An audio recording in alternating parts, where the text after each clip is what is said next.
The Hangover Part 2. I'll tell you more after this.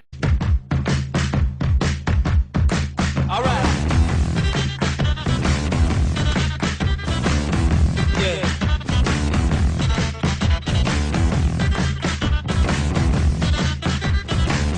Well, I must admit, I can't explain any of these thoughts racing through my brain. It's true. Baby, I'm howling for you.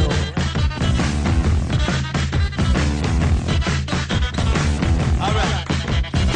There's something wrong with this plot.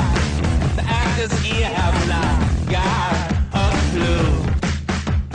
Baby, I'm howling for you. Boobs.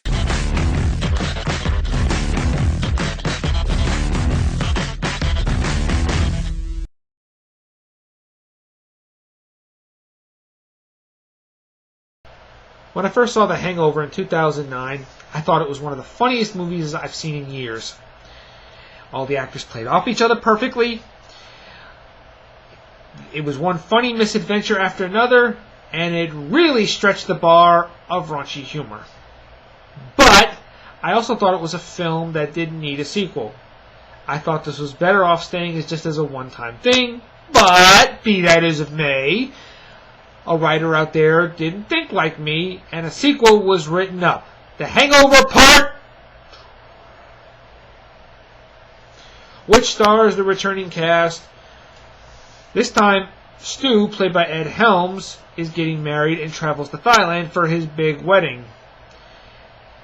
And his friends, Doug, played by Justin Bartha, Phil, played by Bradley Cooper, and that incredible man-child Alan, played by Zach Galifianakis, come along to be his groomsmen in the wedding.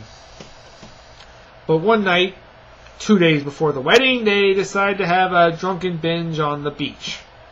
They take along Teddy, who is the bride's younger brother, and he's played by Mason Lee, who is the son of director Ang Lee.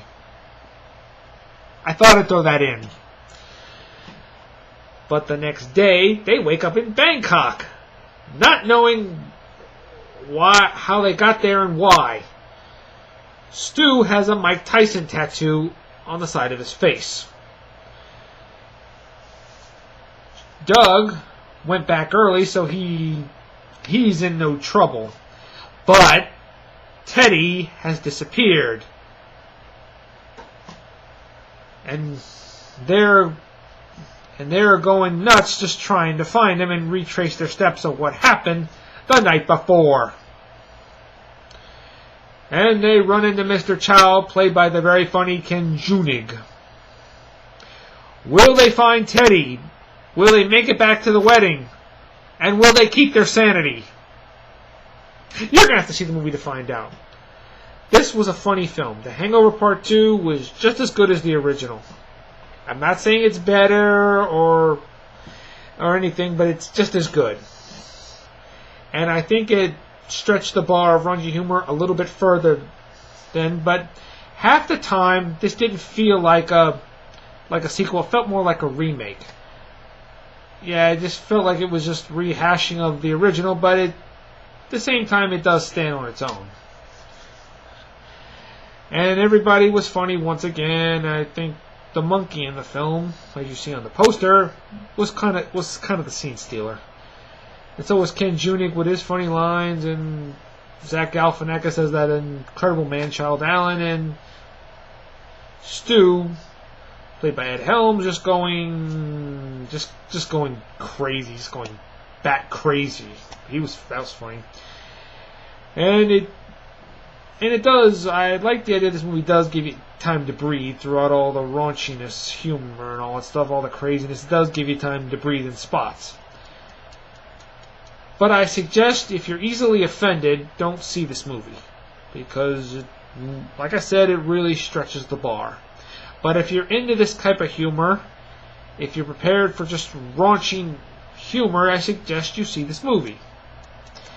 But not for a younger crowd. A younger crowd may find this kind of sickening. But I give The Hangover Part 2 an 8 out of 10. Okay, that's my review to The Hangover Part 2. See you later. Alligator. After a while, crocodile, you know the rest.